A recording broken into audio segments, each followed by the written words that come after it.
안녕하세요. 제가 요 앞번에 기도 학교를 하면 참 좋겠다 그런 말씀을 드려서 말을 해놓고도 제가 너무 그 참 좋겠다 이런 생각이 드는 거예요. 그래서 오늘 기도 학교 시리즈로 오늘 제 1강을 시작해 보고자 합니다.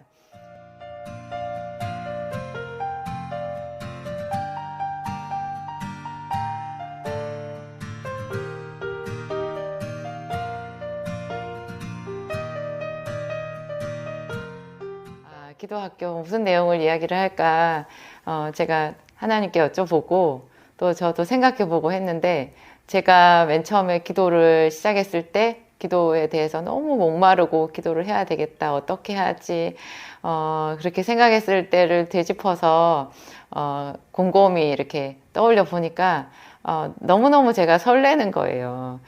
제가 여기까지 왔으니까 저도 앞으로도 죽을 때까지 기도를 배워야 하지 않겠어요? 제가 다 안다라는 거 절대 아니고요.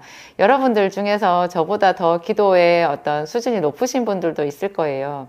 하지만 성경에 보면 예를 들어서 아브라함이 자기 손자인 야곱에게 배울 점이 없겠어요? 아브라함의 기도 방식이 있고 야곱의 기도 방식이 있고요. 그런 거예요. 목사님도 기도를 하시다가 어떤 평신도의 간증에서 더 깊은 차원의 기도의 힌트를 얻을 수도 있거든요. 그러니까 그렇게 공유한다라고 생각하면 여러분들 제 강의라고 해야 되나요? 이 기도 학교의 이야기를 아주 흥미롭게 더 잘 들으실 수 있을 것 같아요.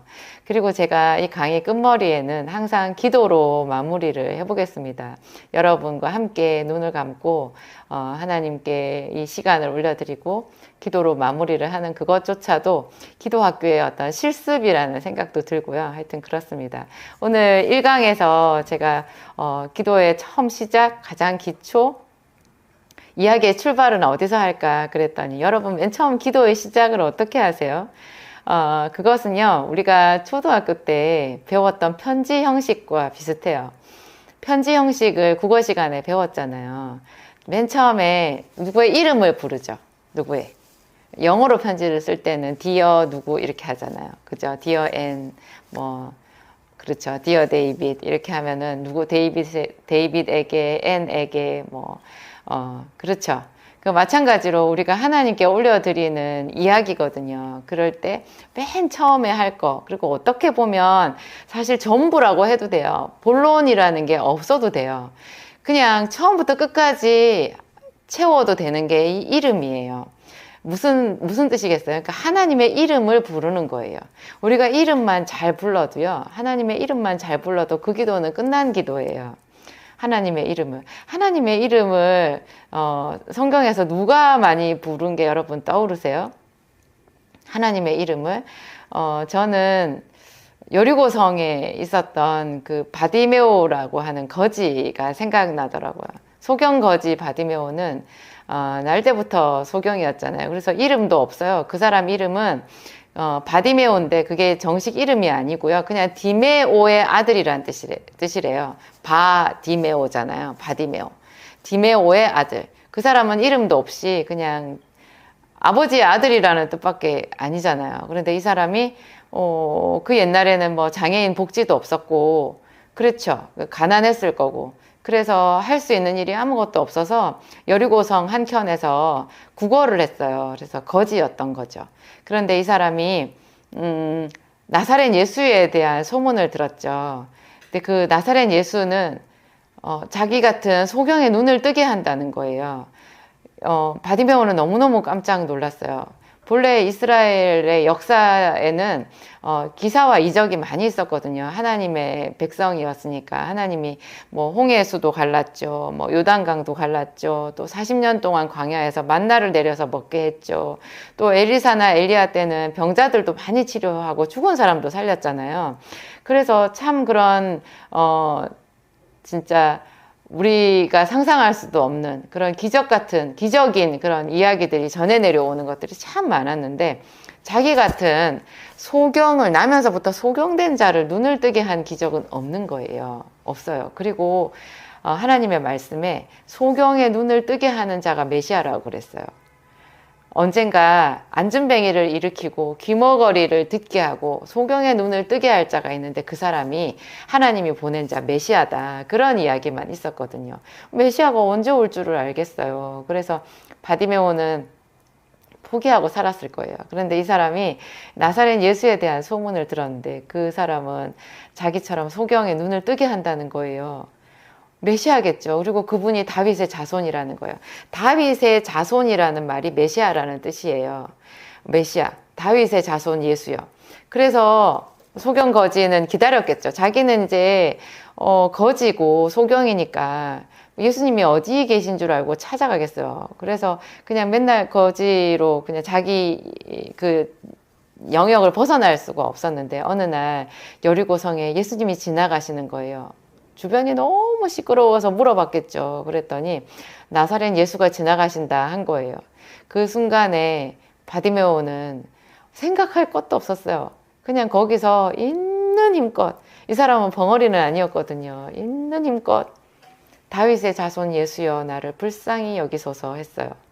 여러분, 이게 바디메오의 기도인데요. 우리가 이거 하면 돼요. 다윗의 자손 예수여 나를 불쌍히 여기소서.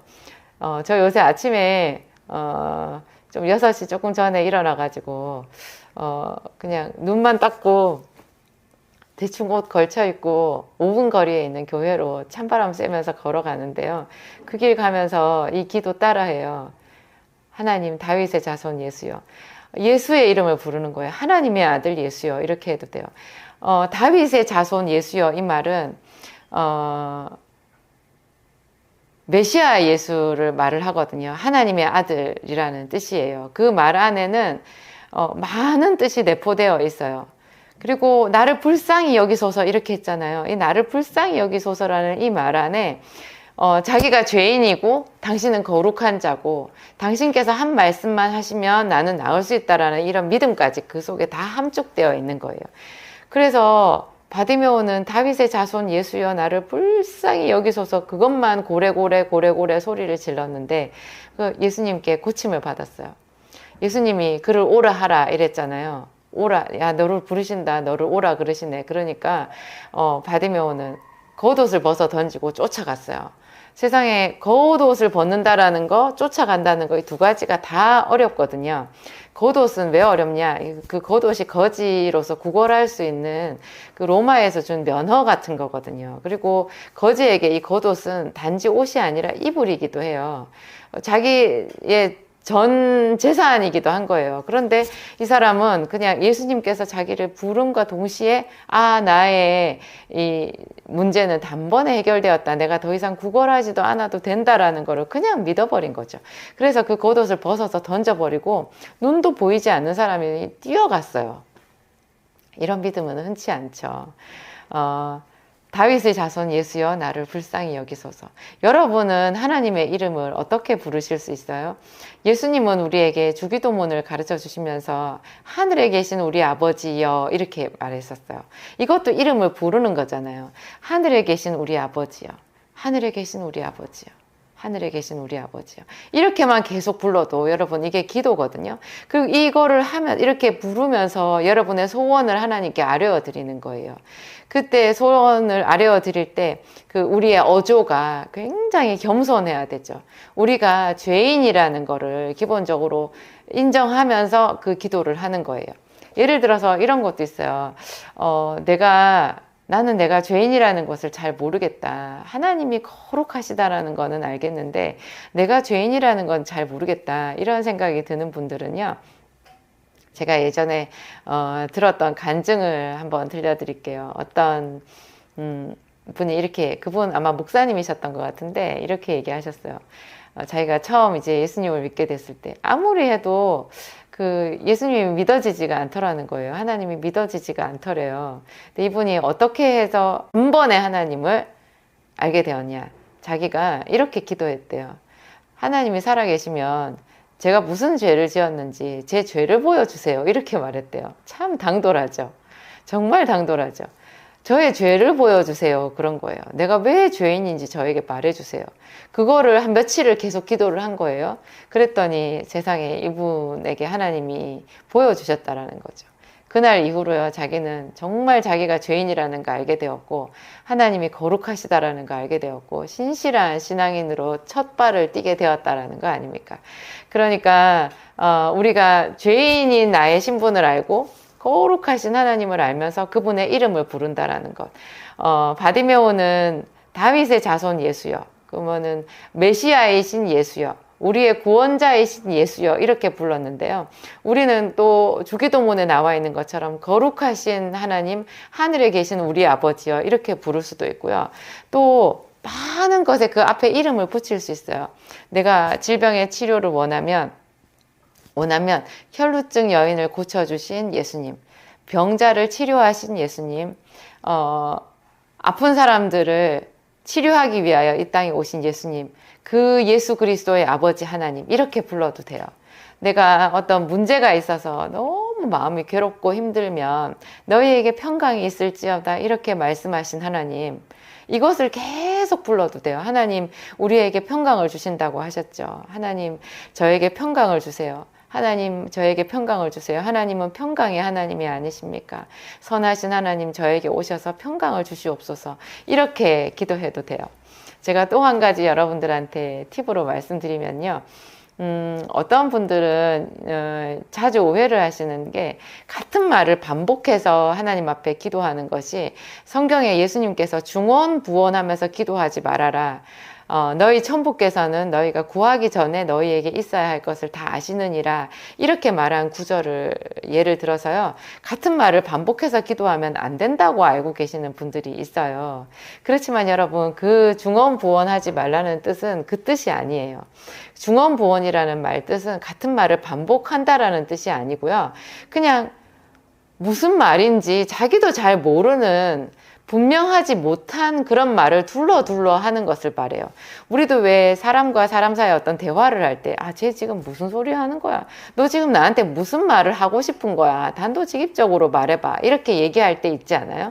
기도를 할 때 자기 마음속에 어떤 간절한 소원을 하나님 앞에 바로 내놓지를 않고 그냥 둘러서 엉뚱한 이야기만 늘어놓는 사람들이 있어요.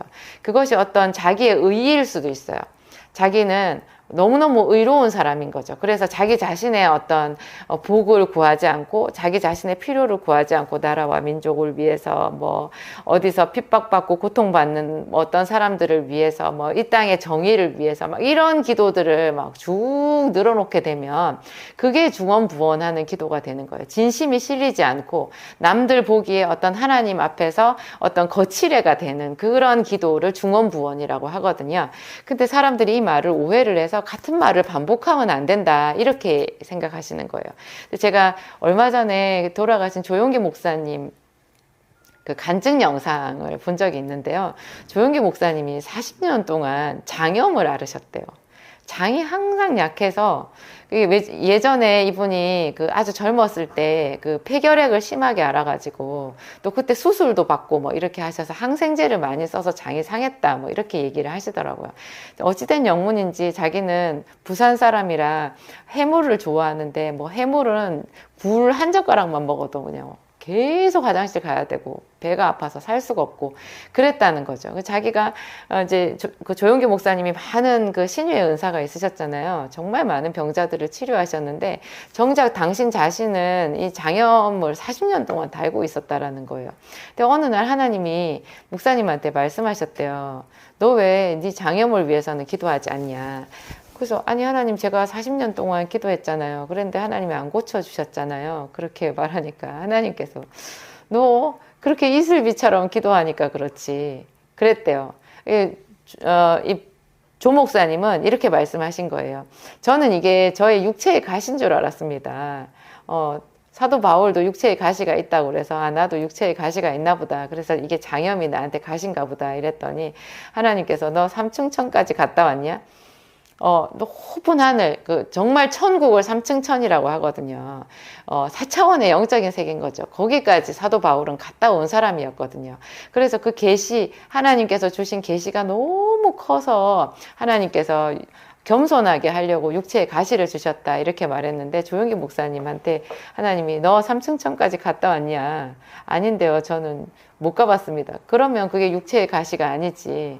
너는 뭐 내가 준 계시도 없고 그래서 육체의 가시가 아니라 그건 그냥 네가 가지고 있는 질병이다, 그러셨다는 거예요. 그러면서 한번 제대로 이슬비처럼 그렇게 찔끔찔끔 기도하지 말고 집중적으로 장염만을 위해서 기도해봐라, 이렇게 이야기하셨대요. 그래서 저는 와, 40년이나 그 한 가지 질병을 가지고 기도했던 조용기 목사님 뭐 40년, 목회 40년을 얘기하시는 거잖아요.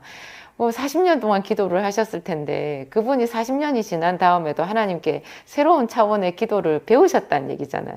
그래가지고 이분이 당장 1시간 동안을 자기 장염을 고쳐달라고 똑같은 말을 반복했대요. 하나님, 저희 장염을, 제 장을 고쳐주시옵소서. 하나님, 제 장을 고쳐주시옵소서. 하나님, 제 장을 고쳐주시옵소서. 이렇게 1시간 기도하고 그대로 장염이 나아버렸다라는 거예요. 여러분, 주의 이름을, 여러분이 원하는 이름을 부르세요. 이름을 부르세요. 우리가 그의 이름을 부르는 것이 기도고요. 예수님께서도 말씀하셨어요. 누구든지 주의 이름을 부르는 자는 구원을 얻으리라. 그렇죠. 내 이름을 부르라고 말씀하셨어요. 내 이름을 부르라고. 전심으로 내 이름을 부르라고. 그 하나님의 이름은 치유의 하나님, 평강을 주시는 하나님, 질병을 치료하시는 하나님, 우리를 부욕해 하시는 하나님, 뭐 화평케 하시는 하나님, 뭐 위기에서 건져주시는 하나님, 뭐 여러 가지 다 들어갈 수 있는 거죠. 그런 하나님의 이름을 계속 반복해서 여러분 부르는 것 자체만 해도 기도가 된다는 거. 그리고 이런 기도를 반복해서 하다 보면 이제 언어가 더 다양해지지 않겠어요? 맨 처음에 이런 작은 어린 아이들이 처음에 하는 게 엄마, 아빠 이름을 부르는 거잖아요. 우리가 기도의 첫발, 하나님의 언어의 영역에 들어가는 첫발도 이와 같이 하나님 아버지의 이름을 부르는 것이 그게 첫 출발이라는 거죠. 그러면서도 가장 그 깊은 기도에 들어가도 결국에는 하나님의 이름을 부르는 그것이 되는 거예요. 그 영역을 떠나지 않는 거죠. 저는 이것이 오늘 우리가 배울 수 있는 정말 클래식한 기도의 일강이 되겠습니다. 오늘 제가 아까 말씀드린 대로 기도로 이 시간을 마치도록 하겠습니다. 하나님 감사합니다. 우리에게 기도의 언어를 주셔서 감사합니다. 하나님, 오늘 이 시간을 통해서 많은 분들이 하나님의 이름을 부를 텐데 어떤 이름을 어떻게 불러야 될지 주님께서 친히 가르쳐 주시옵소서. 주는 우리에게 보석과 같은 분이십니다. 우리에게 기도할 수 있는 예수 그리스도의 이름을 주신 것, 그리고 예수께서 성경 복음서에 행하신 그 많은 기사와 표적을 우리가 다 성경을 통해서 보게 하신 것 정말로 감사합니다. 구약 성경에서도 예수님을 발견하고 신약 성경에서도 예수님을 발견하고 그 예수 그리스도를 통해서 우리를 만드신 아버지 하나님을 발견합니다. 우리가 주의 이름을 부를 때마다 주님 우리에게 응답하시옵소서. 우리 삶에 평강을 주시옵소서. 예수님 이름으로 기도하였습니다. 안녕하세요. 오늘 기도 학교 2강입니다. 제가 너무 기쁜 마음으로 또 카메라 앞에 앉았어요.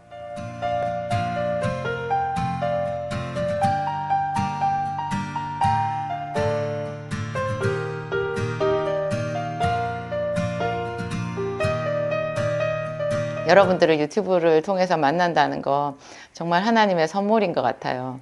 저는 오랜 시간 동안 이런 많은 분들을 만나보고 싶었고 소통하고 싶었고, 우리가 사도신경에서 고백도 하잖아요. 성도가 서로 교통하는 것과, 그죠? 그게 그리스도 예수 안에서 성령으로 우리가 서로 공감하고 얼굴도 잘 모르지만 영으로서 서로 사귀게 되는 것 같아요. 제 영상을 보면서 여러분들도 많은 부분 공감하실 거고 무릎을 치게 되는 부분도 있을 거고, 이런 이야기도 해주었으면 좋겠다 하는 것도 아마 있으실 거예요. 제가 오늘 기도학교 2강에서는요, 기도의 3요소에 대해서 말씀을 드리려고 해요. 저희 목사님이, 제 남편인 저희 목사님이 성도들에게 자주 강조해서 하는 말인데요. 기도할 때는, 지속적으로 기도를 할 때는 반드시 3가지 중요한 요소를 갖춰야 되는데요. 그게 바로 기도할 시간, 그리고 기도할 장소, 그 다음에 기도할 제목이 있어야 돼요. 저는 여기다가 한 가지를 더 보태서 말씀드리고 싶은데, 노트가 있으면 참 좋아요. 노트, 이 노트에다가 어떤 것을 기록해야 하는 것이 좋은지 그런 것도 제가 다음 기회에 말씀을 드릴게요. 오늘은 그 세 가지 중에서 시간과 장소에 대한 이야기를 할게요. 그 시간, 자기가 정해놓은 시간이 있어야 돼요. 매일매일 하나님 앞에 나가기 좋은 시간. 이제 많은 분들은, 특히 한국에 있으신 분들은 기도하면 새벽 기도만 생각하시거든요. 저도 교회 사모로서 새벽 기도를 해야 된다라는 부담감이 사실은 지금도 좀 있어요. 그런데 제가 청년 때, 특히 이제 대학교 시절에서는, 대학교 다니고 했을 때는 새벽 기도를 다니다가 그 이후에 이제 졸업하고 생활 전선에서 이렇게 있으면서는 새벽 기도를 갈 수가 없더라고요. 여러 가지 사정이 있어요. 특히 이제 교회를 개척하고 나서는 정말로 이제 새벽 기도를 다녀야 되는데 제가 그걸 못 하는 거예요. 약국에서 일을 할 수가 없어요. 너무너무 머리가 아프고 그냥 업무 자체가 불가능한 거예요. 평신도인들 오죽하겠어요. 그래서 새벽 기도에 가보면 대부분 나이 많으신, 연세 많으신 권사님들, 그리고 좀 젊으신 분들 보면은 집에서 이제 살림만 하시는 분들이 좀 계시고요. 직장 생활을 하면서 새벽 기도를 쉬지 않고 한다라는 것은 사실 불가능한 것 같아요. 저는 그렇게 생각해요. 그래서 이렇게 제가 제 나름대로 이제 살아갈 방편을 찾았어요. 왜냐하면 기도는 생명줄이거든요. 제가 교회 사모로서 그냥 남들 보기에 어떤 명목상의 그런 기도가 아니라 저는 제가 살기 위해서 또 교회를 세워야 되는 사명을 감당하기 위해서 반드시 기도를 해야 되기 때문에 이게 얼른 표시가 안 나겠지만 1년, 2년 지나면 기도하지 않는 그 표시가 그냥 우리 삶에 다 나타날 수밖에 없거든요. 왜냐하면 목회자 가정이 가장 그 마귀의 공격을 많이 받아요. 정신적으로도 물질적으로도. 그래서 기도하지 않으면 살아갈 수가 없는데 새벽 기도는 할 수 없고 그러면 어떻게 하지 하다가 저는 저녁 시간을 택했어요. 그리고 제가 초창기에는 저희 교회가 약국에서 제가 처방전을 위주로 전문적으로 하던 그 약국에서 한 15분 걸어서 10분, 15분 정도 거리에 있었거든요. 빨리 걸어가면. 그래서 점심시간에 차라리 점심을 거의 뭐 먹는 둥 마는 둥 하고 교회를 갔어요. 교회를 가가지고 그러니까 약국에서 나가서 출발하면서부터 기도를 하는 거예요. 그리고 거기서 기도를 끝내고 돌아오는 그 과정에도 계속 하나님을 찬양하고 하면서 밀도 있게 하나님 앞에 기도하기를 원했고, 그 다음에 약국 업무가 끝나면 저녁 8시였는데요. 그때 뭐 저녁밥을 제대로 못 먹어도 꼭 성전에 먼저 들러서 마무리 기도를 한 30분이나 1시간 정도를 하고 퇴근하는 방법을 택했어요. 그래서 저희 아이들은 엄마랑 보내는 시간을 너무 많이 잃어버리고 말았는데요. 어쩔 수 없었죠. 뭔가 희생은 있어야 되니까. 하여튼 그런 식으로 저는 이제 새벽 기도를 못하는 대신에 점심하고 저녁 시간을 이렇게 쪼개 가지고 그렇게 하나님 앞에 매일 나갔던 거예요. 제가 기도할 장소는 이제 성전이었는데요. 그 전에 제가 이 성전이 있기 전에는 저희가 이제 교회 개척을 앞두고 이제 준비 기도를 한 3년을 했었거든요. 하나님께서 3년 뒤에 개척이다 이런 말씀을 저희에게 특별하게 레마로 주셔가지고 정말 뒤통수를 한 대 맞은 것 같았어요. 3년 뒤라고 하시니까 저희가 너무 많이 놀랬었거든요. 우리가 먹고 살 것도 없었고 그때 상상을 초월할 정도로 저희가 힘들게 살았었어요. 그런데 이제 그 상황에서 3년 뒤에 개척이라고 하니까 발등에 불이 떨어진 것 같은 그런 느낌이 들어서 필사적으로 기도를 했었는데요. 그때 저희가 잡았던 기도 장소는 저는 이제 다가구 주택에 살았었거든요. 저희 집이 따로 없고 셋방 살았었는데 거기 옥상은 이제 다가구 주택에 사는 사람들이 다 공용하잖아요. 그 옥상에 올라가서 기도를 했었어요. 그래서 그때는 약국을 밤 10시까지 했었거든요. 그럼 밤 10시 끝나고 나서 한 10시 반쯤 그 옥상에 올라가 가지고 기도를 했던 것 같아요. 겨울에는 너무 추워서 힘들었어요. 여름에는 또 온갖 주변에서 술 마시는 사람들 때문에 시끄럽고 또 옆집 옥상에서는 사람들이 막 올라와서 술 마시고 고기 구워 먹고 하는데 제가 기도하는 그 모습이 옆집 사람들한테 보일까봐 걱정이었었고요. 다행히 저희 건물에서는 옥상에 올라와서 고기를 구워 먹지 않아서 제가 기도를 할 수 있었던 것 같아요. 근데 여러분 이렇게 시간과 장소를 딱 정해놓고 그 시간이 되면 그냥 내 몸을 거기다 갖다가 놓는 거예요. 왜 제가 이런 말을 쓰냐면 시간과 장소를 정해놓지 않으면 그냥 그 기도는 도저히 계속할 수가 없어요. 왜냐하면 모든 사람들이 다 그렇잖아요. 이 세상에서 우리가 세상 일에 너무 분주해요. 그리고 기도, 그것도 혼자 하는 기도, 아무것도 보이는 것도 없고 잡히는 것도 없는데 그냥 혼자 하는 그 기도에 보이지도 않는 하나님 앞에 나가서 집중해서 그분에게 내 마음과 생각을 다 올려드리고 뭔가 이렇게 하나님과 교통하는 그런 시도를 해본다라는 게요. 이게 보통 마음으로 할 수 있는 게 아니더라고요. 저는 한 10년을 노력을 했는데도 매번 기도하러 갈 때는 항상 제가 억지로 제 몸을 끌어다가 거기다가 앉혀놓는 그런 기분으로 갔었어요.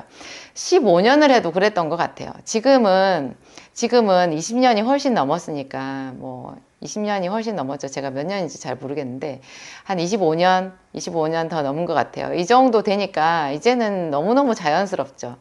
너무너무 자연스럽죠. 기도를 안 하는 것이 더 이상할 정도인데요. 그것이 어떤 훈련인 것 같아요. 그래서 내 몸과 마음과 내 영혼을 훈련시키는 방법, 시간과 장소를 정해놓고 그 자리에 내 몸을 앉혀다가 놓는 것.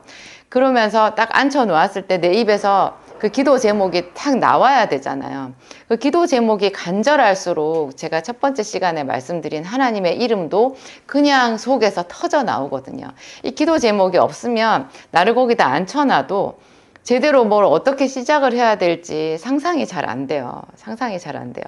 예수님은 우리에게 말씀하실 때 골방에 은밀한 곳에 가서 기도하라고 하셨잖아요. 이 말씀이 정말 진리예요. 그러니까 누구에게 보여주려고 하는 기도를 하다 보면 참 늪에 빠지기 쉽거든요. 그런 기도는 계속하기도 어렵고 정말 하나님 앞에 칭찬받는 어떤 자기의 영적인 성장을 이루는 이런 기도는 되게 어려운 것 같아요. 그래서 결국 매일 하는 기도는 아무도 보지 않는 혹은 보는 것에 신경 쓰지 않는 그냥 정말 나와 하나님과의 사이에서 하는 기도, 그런 기도가 되는 거죠. 저는 이런 시간과 장소를 정해놨을 때 어떤 효과가 있는지 분명한 체험을 한 적이 있는데요. 제가 아까 말씀드린 그 저희 집 그 다가구 주택이었을 때 그 옥상에 기도하러 갔던 그 시기였거든요. 그때 제가 나이가 한 30살 정도 먹었을 때였는데 제가 30살에 이미 셋째 아이를 낳았었으니까 30살, 31살 그때였어요. 약국 끝나고 이제 집에 딱 올라가면 그 어린아이들, 올망졸망한 저희 삼남매 아이들이 있잖아요. 그러면 그 애들이랑 같이 있고 싶지. 그 따뜻한 집안에 있고 싶지. 그 애들 잠깐 얼굴 보고 안아주고 이렇게 한 다음에 내가 그 두꺼운 그 롱파카를 입고, 정말 롱파카, 그냥 어마어마하게 눈사람처럼 그거 옷을 입으면 사람이 커져요. 이렇게 옷이 두꺼워가지고. 근데 그런 옷을 입고 올라가지 않으면 그 옥상에서 그 한겨울에 버틸 수가 없거든요. 그래서 눈만 내놓고, 왜냐하면 말할 때 입도 얼어요. 너무 추워서. 그 옥상에 올라가서 기도를 하는데 제가 올라가고 싶었겠냐고요. 그래서 어느 날 한 날 정말 그날은 몸도 피곤하고 올라가기 싫었어요. 근데 시계를 보니까 이제 10시 반이 됐고, 내가 하나님께 기도하지 않으면 이 어린 아이들과 남편과 또 앞으로 교회도 세워야 되는데 내가 살아갈 수가 없지. 내가 살기 위해서 기도는 해야 되지. 그렇게 하고는 억지로 제 몸을 끌어다가 그 계단을 올라갔거든요. 그 옥상으로 올라가는 계단을 올라가는데 무슨 사형 집행장으로 가는 것 같았어요. 한 칸, 철커덕, 한 칸, 철커덕 이러면서 올라갔거든요. 그 옥상에 딱 갔을 때 거기 이제 철문이 있어요. 그 철문을 이렇게 손잡이를 열고 탁 열어야 되는데 그걸 여는 것도 제 마음에 무슨 막 이렇게 지하실의 문을 여는 것 같이 철커덕 소리가 나면서 그 문이 턱 하고 이렇게 열렸어요. 제가 그렇게 그날 옥상에 올라가기가 두렵고 끔찍하고 싫었던 것 같아요. 외롭고 힘들고. 그런데 놀라운 체험을 했어요. 그 문을 이렇게 손잡이를 딱 돌려서 문을 열었더니 그 찬바람에 철문이 척 하고 이렇게 큰 소리를 내면서 덜커덩 소리를 내면서 부딪히고 문이 열렸거든요. 근데 그 문이 열린 그곳이 천국이더라고요. 전 너무너무 깜짝 놀랐어요. 지금도 잊을 수가 없어요. 그게 제가 30살, 31살 고 무렵이었으니까 지금으로 치면 뭐 한 20년 전이거든요. 20년 전인데 와, 세상에 거기 천국인 거예요. 그날만 하나님이 그런 특별한 체험을 주셨어요. 제가 발을 이렇게 딱 디뎠는데요. 문턱을 넘어서 발을 딱 디뎠는데 그 바닥이 왜 우리 무슨 드라마 같은 데 보면 신비로운 어떤 그런 천사가 나타나거나 할 때 뭐 바닥에 이렇게 왜 연기 같은 거 깔아주는 거 왜 그런 무대 효과 있잖아요. 그런 게 있는 것 같았어요. 그날 그 옥상 바닥이 있잖아요. 어떤 자욱한 연기가 이렇게 신비로운 연기가 있는 거예요. 분명히 옥상은 너무너무 춥고 뼛속까지 차가운 그날도 어마어마하게 추운 날이었는데도요. 그렇게 포근할 수가 없었어요. 너무 포근하고 제가 그 한 걸음 한 걸음을 떼는데 그냥 하나님의 품 안에 있는 거예요, 제가. 그리고 제가 그때 약국 문제 때문에 너무너무 마음이 답답하고 힘들어하면서 하나님 앞에 질문한 게 있었거든요. 그때 이제 제가 약사를 더 써야 되는지 저는 형편이 안 돼서 몸으로 때워야 됐거든요. 약사를 더 쓰면 인건비가 나가니까 제가 제 가게를 유지하고 또 하여튼 우리가 필요한 돈을 모으는 것에 이렇게 미치지를 못했어요. 그렇지만 정부에서 어떤 방침을 세워서 처방전이 뭐 1인당 뭐 70건인가 그것만 넘으면 굉장히 많은 조제료를 이렇게 정부에서 깎아버린다는 거예요. 가져가 버린다라는 거예요. 그래서 그러면 내가 아무리 애를 써도 조제료가 깎이니까 차라리 약사를 써야 되나? 뭐 약사를 쓰면 그게 약사 인건비가 또 훨씬 많으니까 제가 어떻게 해야 될지 너무너무 막막하고 답답하고 힘이 들었었는데요. 그날 그 이야기도 하나님이 바로 해주셨어요. 저한테. 약사 안 써도 된다. 아직은 약사 안 써도 된다. 그렇게 얘기하셨어요. 아직은 약사를 안 써도 된다. 제가 나중에 많이 힘들어졌을 때, 또 다른 일로 힘들어졌을 때요. 맨날 약국이 제자리 걸음이고 이랬을 때 그 하나님의 말씀도 두고두고 제가 곱씹었거든요.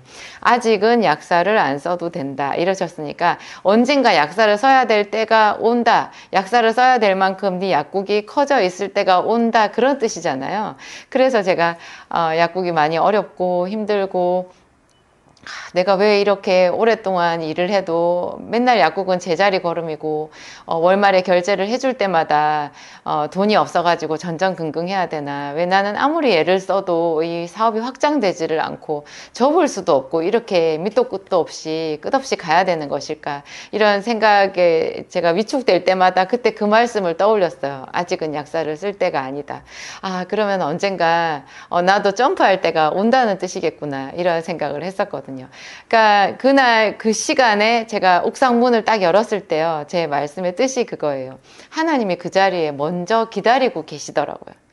두 팔 벌리고 잘 왔다고 저를 안아주시고.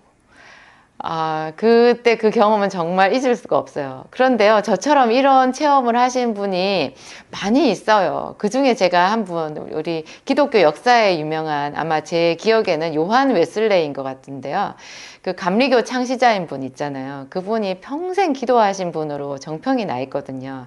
요한 웨슬레가 기도실로도 사용했고 자기 집무실로도 썼던 방이 지금도 기념관으로 있는데요. 그 기념관에 들어갔던, 그러니까 어떤 성지순례인 느낌이죠. 그곳에 갔던 그 목사님 일행이 있었는데요. 그곳에서 갑자기 감동이 와서 무릎을 꿇고 기도를 하기로 했대요. 요한 웨슬레가 있었던 그곳에서 그 목사님들이 다 무릎을 꿇고 기도를 했는데 거기서 성령의 불을 받은 거예요. 세상에 요한 웨슬레가 평생 기도했던 그 방에요, 지금도 기름 부으심이 있다는 거죠. 그러니까 우리가 늘 기도하는 어떤 정해진 장소가 있다라는 거, 그것이 하나님과의 약속이고요. 중요한 의미가 있어요. 여러분들 자녀들이 잘 되기를 원하고, 여러분 앞으로 5년, 10년 후에 어떤 더 깊은 차원의 하나님의 은혜로 들어가기를 원한다면 하나님과 매일 약속 시간을 정해 놓으시는 거예요. 하나님과 만나는 시간, 기도하는 시간. 어떤 분은 제가 그분 간증을 들으니까 다니엘 기도회에 나와서 간증하시던 분이던데, 그분은 뭐 수학 1타 강사라고 하시대요. 그분은 아침 7시에서 8시에 자기 집, 자기 방이 기도 시간이래요. 그것도 참 좋은 방법인 것 같아요. 열심히 일을 해야 되니까 아침 7시부터 8시 그 한 시간은 어떻게 하든지 무릎을 꿇고 전능하신 하나님을 만나기 위해서 몸부림치는 거죠. 기도 노트도 써가면서 그거를 불러가면서 말씀 적용해 가면서 그곳에서 그렇게 기도하는 거예요. 성경에요. 또 이렇게 한 장소에서 정말 길게 집요하게 하나님을 기쁘시게 하는 그런 기도를 올려드려서 많은 사람을 놀라게 한 그런 사람이 한 분 있는데요. 그분이 바로 사무엘이에요. 여러분 성경에서 이 사무엘 상에서 그런 구절을 보셨을 텐데 눈여겨서 잘 헤아리고 보셨는지 모르겠어요. 사무엘상 1장 1절에는요. 에브라임 산지 라마다임 소빔에 에브라임 사람 엘가나라는 자가 있으니 뭐 이렇게 이야기 시작하거든요. 에브라임 산지 라마다임 소빔, 이것은 지금으로 치면 경기도 안산시 단원구, 제가 경기도 안산시 단원구에 있으니까 경기도 안산시 상록구 이런 것처럼 어떤 주소예요. 이스라엘 땅의 에브라임 산지의 라마다임 소빔이라고 하는 그 곳이라는 거예요. 요곳에 엘가나라는 사람이 살았는데 이제 그분의 아들로 나중에 사무엘이 태어나잖아요. 이제 한나가 기도해서 그 한나와 엘가나 사이에서 이제 사무엘이 태어나게 되는데요.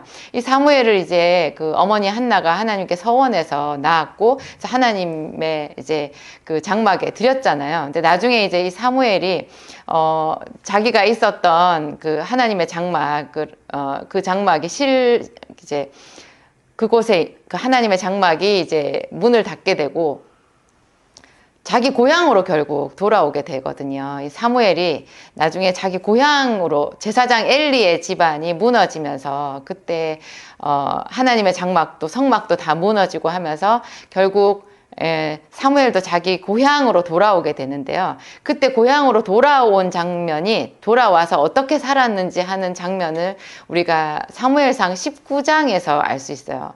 사무엘상 19장은 무슨 이야기가 있냐면요. 다윗이 나중에 다윗 왕이 되잖아요. 왕이 되기 전에 사울 왕의 그 사위이자 사울 왕의 신하로 있었을 때 이제 사울 왕이 질투를 느껴서 다윗을 죽이고자 하잖아요. 그때 다윗이 왕이 자기를 죽이려고 하니까 도망을 갔는데 그 도망간 장소가 사무엘 선지자가 있는 라마나요시였어요. 거기 이름이 라마나요시인데요. 여러분 맨 처음에 사무엘 상에 나와 있는 다임 소빔이었잖아요. 그러니까 라마라는 지역 안에서 다임 소빔이 있고 나요시라는 곳이 있는 거예요. 라마라는 그 고향 중에서도 이 사무엘은 라마 나요시라는 곳으로 가게 된 거죠. 그곳에서 이제 사무엘이 주로 거주를 하면서 자기 집을 이제 가지고 있었던 것 같아요. 다윗이 그곳으로 도망을 갔는데 놀라운 일이 생겨요. 다윗이 라마나요스에 있다라는 얘기를 사울 왕이 듣게 되잖아요. 그러니까 사울 왕이 다윗을 죽이기 위해서 군사들을 글로 보내요. 근데 그 군사들이요, 다윗을 죽이기 위해서 라마나요스로 딱 가기만 하면 라마까지는 갔는데 라마에서 나요시라는 그곳까지 딱 가기만 하면 그곳에 성령이 임하셔가지고요. 사람들이 성령에 취해서 자기들이 뭐 때문에 거기 다윗을 죽이러 왔는지조차 잊어버리게 되는 거예요. 몇 번을 군사를 보내도 계속 그랬어요. 나중에 사울 왕이 화가 나서 자기가 직접 갔는데 자기도 거기서 성령에 취해가지고 아무것도 하지 못하는 그런 일이 벌어지는 거예요. 사무엘이라는 사람이 라마 자기 고향 그 중에서 나요시라는 곳에서 얼마나 기도를 했다는 뜻이겠어요? 정말로 하나님과 교통하는 그런 한 사람이요. 하나님과 지속적으로 교통하는 그런 장소가 있다면 그 장소 자체가 성령으로 충만한 장소가 되는 거예요. 그래서 여러분들 자기 골방에서 기도하는 것도 좋겠지만요. 더욱 좋은 것은 성전에 가서 기도하는 거예요.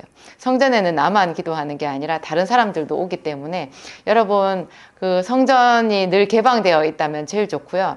담임 목사님한테 잘 말씀을 드리든지 이렇게 해서 자기가 혼자 가서 기도할 수 있는 시간, 아니면 다른 분들 같이 기도해도 따로따로 다 흩어져서 우리 기도할 수 있잖아요. 늘 자기가 가서 하나님께 기도하는 그 시간, 그 장소 이렇게 지속적으로 하는 거 마련해 보시면 특별한 성령 체험을 하실 수 있어요. 여러분들보다도 하나님이 먼저 그곳에 가셔서 여러분들을 기다리는 그런 귀한 체험을 하실 수 있어요. 그렇게 오래 걸리지 않을 거예요. 여러분 한번 해보시기 바랍니다. 오늘 제가 이 말씀 가지고 기도하고 마치도록 하겠습니다. 하나님 감사합니다. 정말로 좋으신 우리 아버지 하나님 감사합니다. 우리에게 기도를 가르쳐 주시고 예수 그리스도의 이름을 주셔서 감사합니다.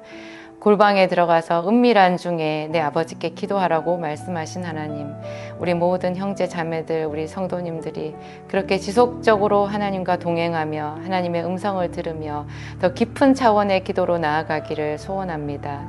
하나님, 이 방송을 듣고 더 깊은 기도로 나아가고자 새로운 시도를 하는 성도님들마다 하나님께서 함께하여 주셔서 기도하는 시간, 기도하는 장소 정해놓고 간절한 기도 제목으로 하나님을 만날 수 있도록 하나님 깊은 은혜 내려 주시옵소서.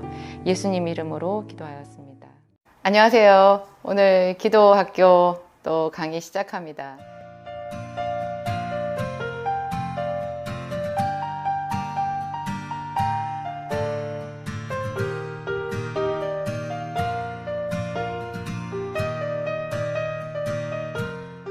제가 지난번에 기도의 3요소 얘기하면서 시간과 장소를 정하면 하나님께서 나보다 먼저 그곳에 기다리시는 기적을 체험할 수 있어요. 그런 간증 담아서 말씀드렸는데요. 오늘은 그 다음으로 노트를 어떻게 활용할 것인지, 노트를 활용하면 플러스 덤으로 얻어지는 것들이 어떤 게 있는지 그 이야기를 해드리려고 해요. 여러분은 혹시 노트를 쓰고 계신가요? 기도를 하면서 노트를 활용할 때 아주 무궁무진한 뭔가가 있어요. 저는 이제 제가 활용했던 거를 기준으로 여러분들에게 말씀을 드리는데요. 여러분들 나름대로 이미 쓰고 계신 분도 계실 거고, 만약에 이제 새로 시작을 한다면 저보다 더 이 색다르게 또 더 차원 높게 노트를 활용하실 수도 있을 거예요. 제가 그냥 제 수준에서 여러분들에게 말씀을 드릴게요. 보통 기도할 때 노트를 활용한다고 하면 1차적으로는 거기에 기도 제목을 쓰라는 뜻으로 많이 이야기를 하거든요. 기도 제목, 무엇을 기도할 것인지, 기도 제목은 내 머릿속에 다 있지 않나 싶은데요. 이것을 적어 놓으면 더 요목조목 안 잊어버리고 하나님께 올려드릴 수 있는 장점은 있어요. 특히 이제 목사님이나 사모님들이나 아니면 기도에 좀 지경이 넓은 분들은 중보기도를 많이 하시거든요. 다른 분들을 위해서 기도할 때 자꾸 놓쳐요.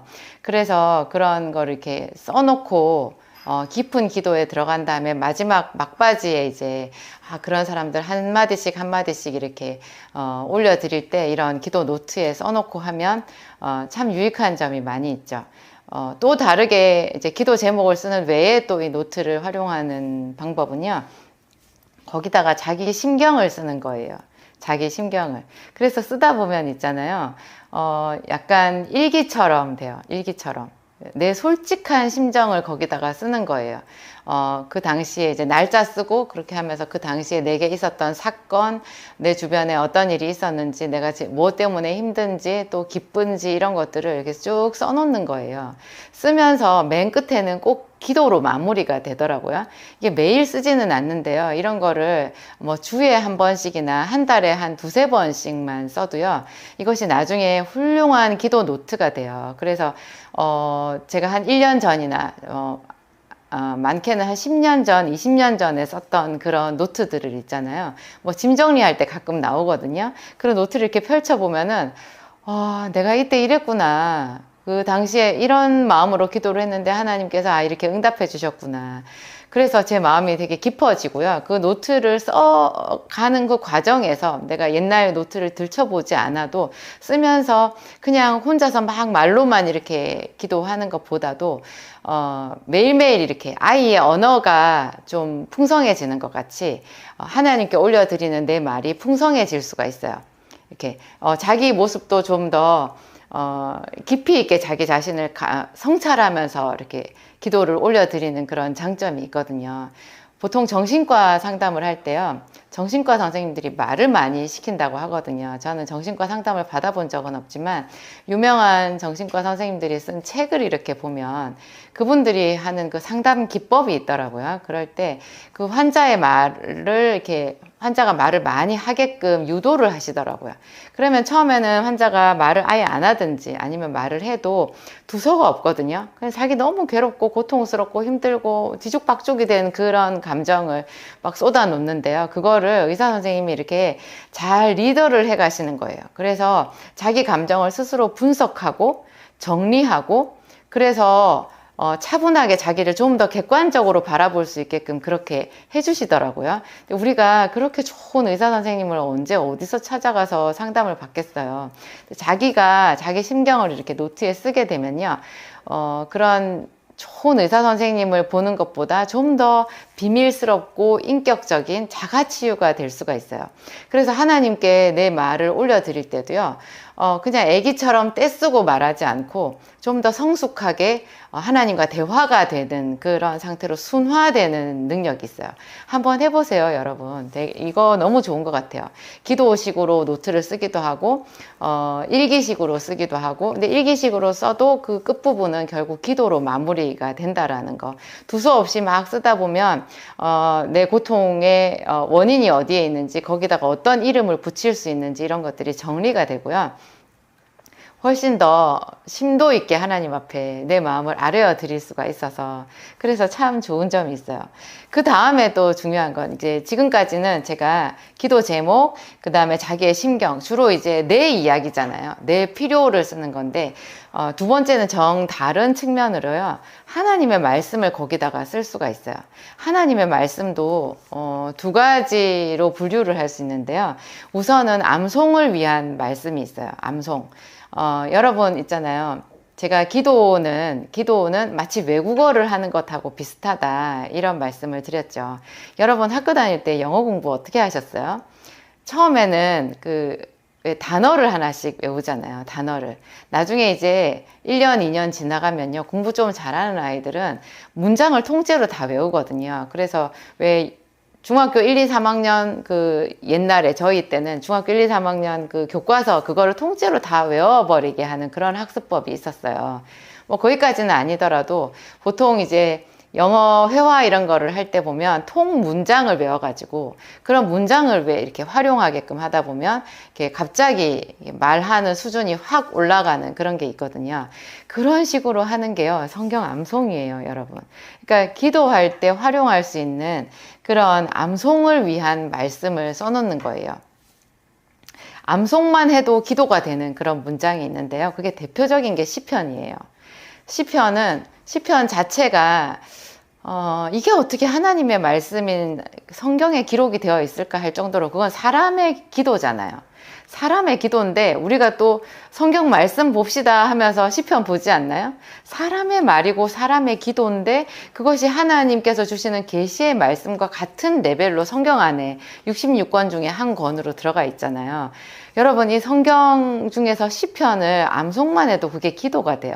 어떤 사람들은 주기도문을 막 반복해서 외우는 게 기도다 이렇게 얘기를 하시는데, 주기도문 암송보다도 암송으로 하는 기도로는요, 차라리 시편이 훨씬 더 좋아요. 그래서 저는 처음 기도를 하시는 분들에게 잘 권하는 방법이요, 시편을 그냥 읽으라 그래요. 시편을 한 30분이든 1시간이든 시간을 정해놓고 계속 그것을 기도하는 마음으로 반복해서 읽는 거예요. 읽고 맨 마지막에 자기의 간절한 어떤 기도 제목을 하나님께 아뢰어 드리는 거죠. 그렇게 하다 보면요, 마치 외국어를 배울 때 통문장을 외운 식으로 그 시편 안에 있는 그 문장이 내가 하나님께 드리고 싶어 하는 내 말로 바뀌어가지고 기도가 나와요. 내 속에서 그 시편에 나와 있는 말씀이 녹아버리는 거죠. 그래서 하나님의 언어로 순화되고 승화되어 가지고 기도가 되는 거예요.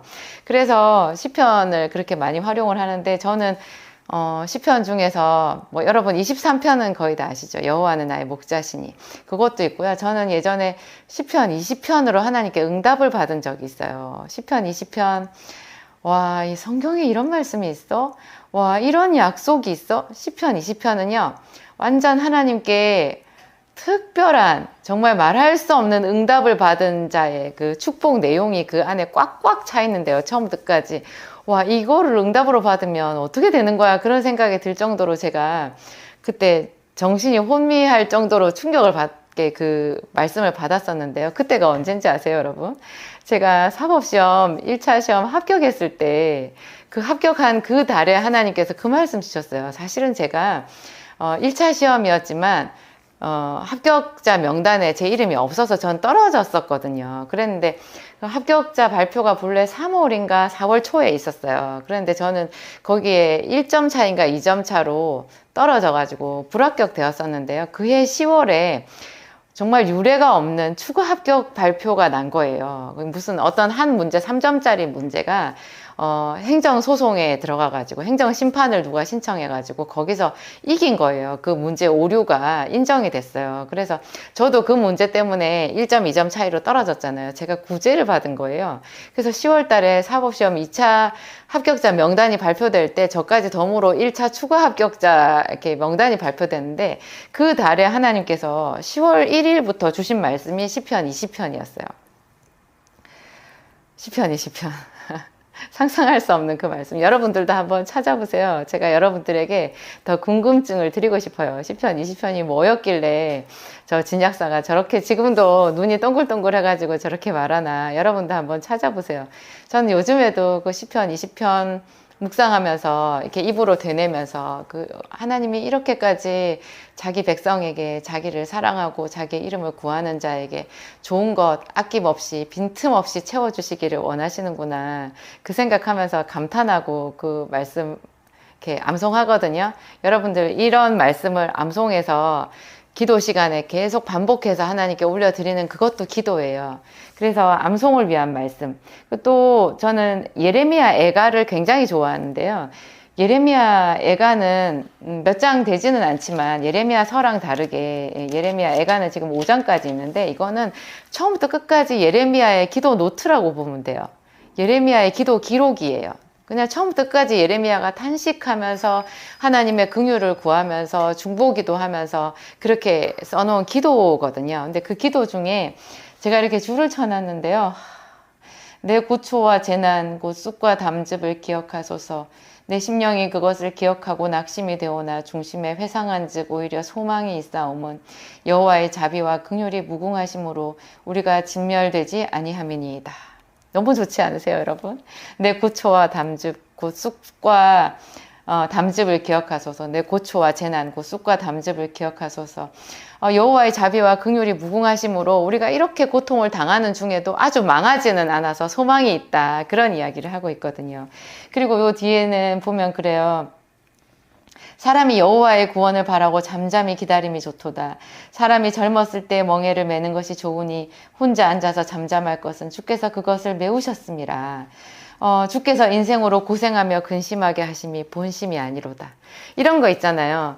예레미야가 자기가 기도를 하면서 하다 보니 제가 아까 말씀드린 그거 있잖아요. 자기가 기도를 이렇게 쓰고 얘기를 하다 보면요. 자기 속에서 그 엄청난 고통이 순화가 되고 뭐 하나님 앞에 원망, 탄식하던 것이 정리가 되면서 간구가 나오거든요. 이게 지금 예레미야가 그렇게 하고 있는 거예요. 온 이스라엘 예루살렘이 다 멸망해서 잿더미잖아요. 거기서 눈물이 빗물처럼 그냥 막 흐르는데 그 가운데에서도 자기가 여호와의 긍휼이 무궁하심으로 우리가 완전히 다 망하지는 않았다. 젊었을 때 고통을 당하는 것이 차라리 우리에게 유익이다. 그러면서 우리에게 이렇게 고통을 당하게 하시는 것이 여호와의 본심이 아니다. 이런 식으로 승화시켜서 얘기하고 있는 거예요. 이거를 읽을 때 정말 마음이 떨리죠. 예레미야는 그 옛날 옛적에 이런 하나님을 경험하고 여기에 이렇게 기록해 놓았구나. 나에게 너무 낙심하지 말고 너도 힘을 내어서 하나님의 자비하심에 한번 기대어 보렴. 이러면서 여기에 이렇게 기록해 놓았구나. 예레미야가 나에게 편지를 보냈구나. 저는 그런 생각이 들면서 너무 감동이 됐었어요. 예전에 또 예레미야서 말씀 나오니까 또 제가 예전 이야기 한 가지 드리고 싶은데 어떤 공산권에 있는 마을에 성경책을 몇 권을 몰래 가지고 갔대요. 그랬더니 성경책이 들어왔다.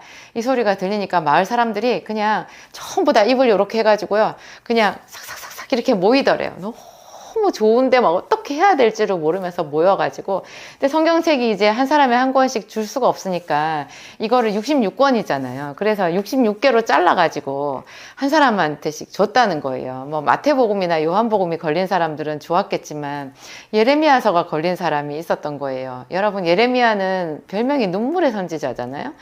너무 이스라엘 예루살렘의 멸망을 바라보면서 눈물을 흘린 탄식만 있는 그런 그 성경 한 권을 66권 대신에 그 한 권을 받았으니 그 사람은 어떡하겠어요?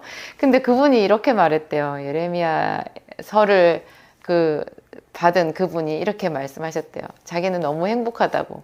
왜냐하면 예레미야에게 여호와의 말씀이 임했대요. 예레미야서에 자주자주 나오는 말씀이 예레미야에게 여호와의 말씀이 임하니라 이거예요. 그게 아주 여러 번 나오거든요. 그거를 여러 번 이 사람이 읽으면서 자기에게도 여호와의 말씀이 임하는 것처럼 임했다고 생각하는 거예요. 너무 이 말씀 자기는 예레미야 말씀 품에 넣게 돼서 감사하다, 이런 이야기를 하셨더라고요. 하여튼 이게 성경은 총 66권이잖아요. 그래서 우리가 이 성경을 가지고 하나님께 기도할 수 있는 건 너무 큰 축복이고요. 이게 또 한 권도 10권도 20권도 아니고 66권이라서 죽을 때까지 우리가 이 무궁무진한 하나님의 약속을 응용을 해도요, 다 못할 정도로 자료가 풍부해요.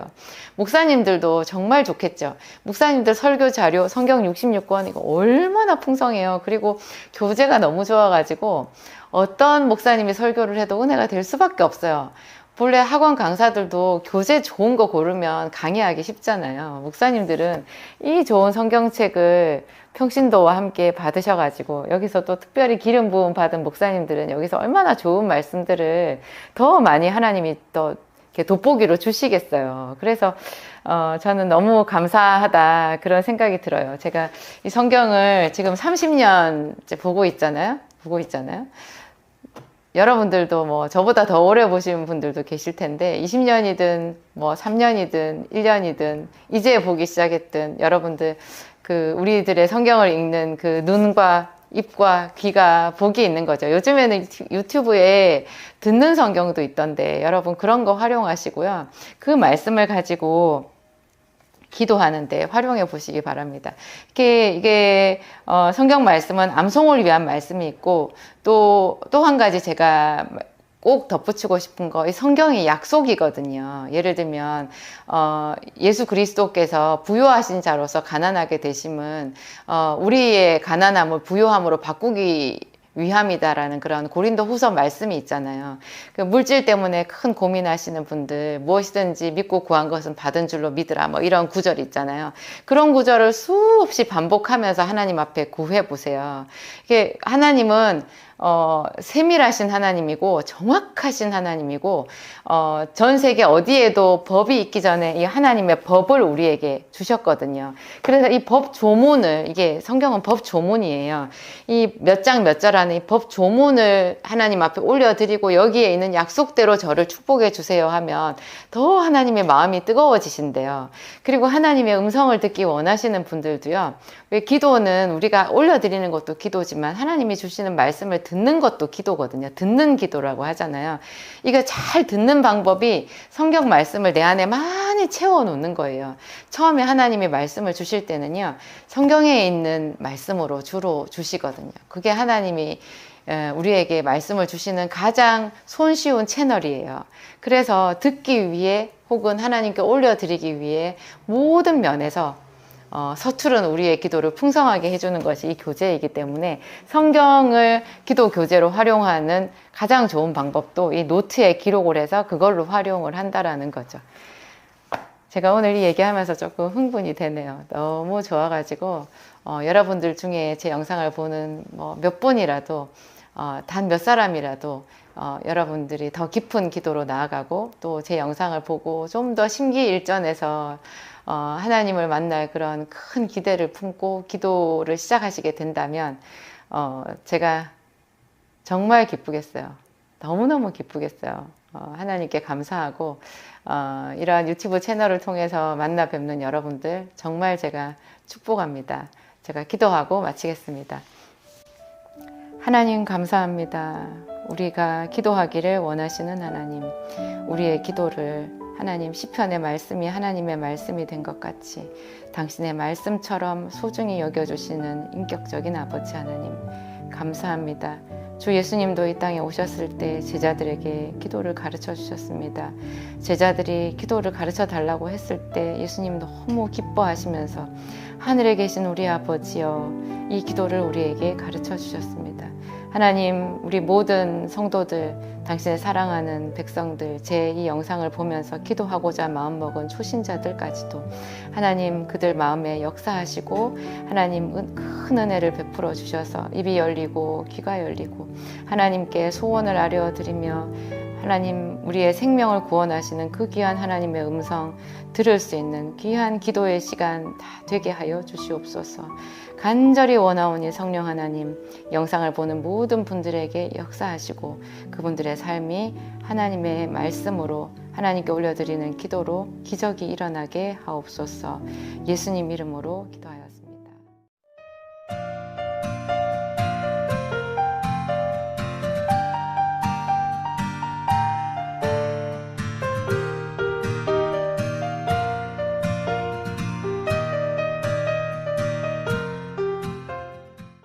안녕하세요.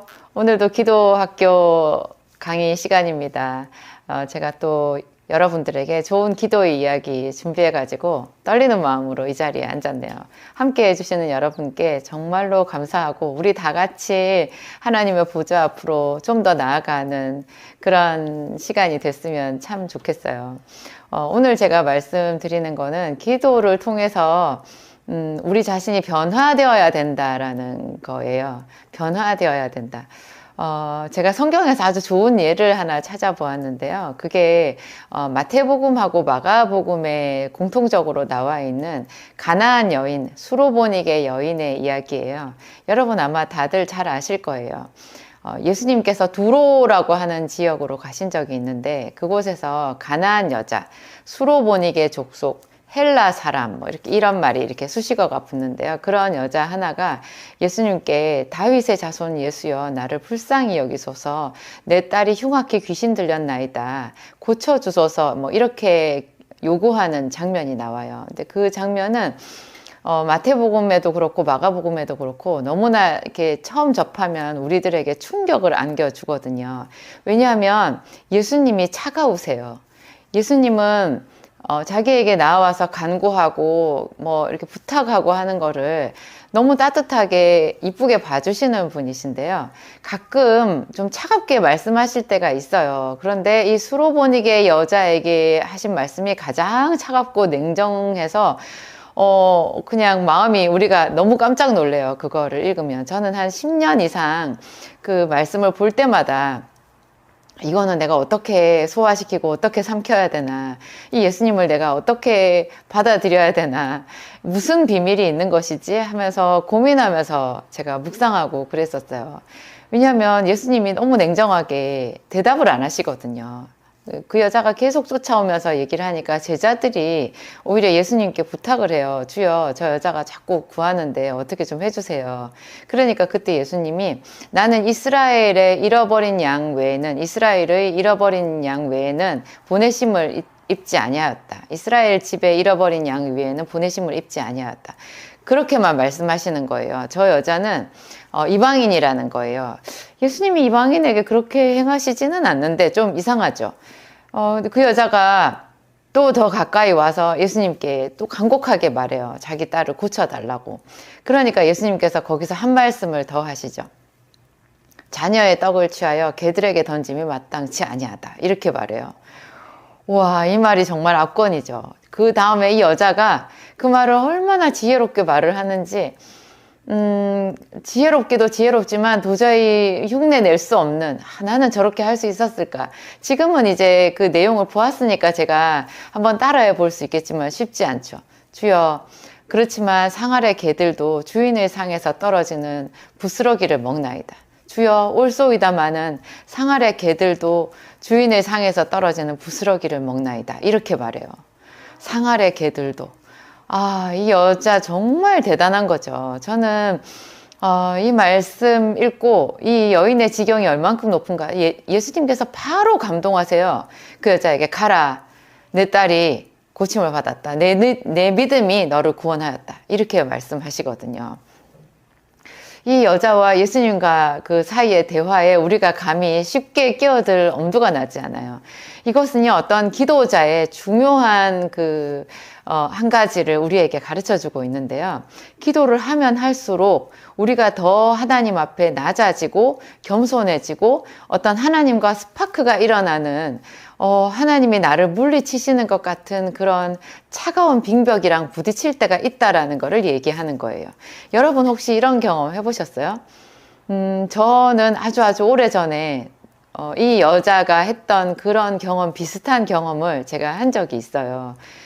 그때 제가 이제 광명시 소화동에서 약국을 할 때였는데 제가 그 비타민 요법이라는 거를 그 시절에 했죠. 그래서 한 2년 동안 거기 머물면서 비타민 요법을 하다가 제가 완전히 다 파산할 지경이 되어가지고 있던 보증금도 다 까먹고 하여튼 그 2년이 저한테 너무나 혹독한 시간이었어요. 그때 제가 그곳에 이제 자리도 잘못 잡았고 시기도 또 IMF 시기였고 뭐 또 비타민 전문 약국이라는 거 자체도 너무 그 시대 분위기에 맞지 않게 내가 앞서간 거였고 모든 것이 하여튼 2중 3중으로 안 될 수밖에 없는 그런 위치였어요. 근데 제가 거기서 이제 하나님 앞에 기도하는 길을 택했었는데요.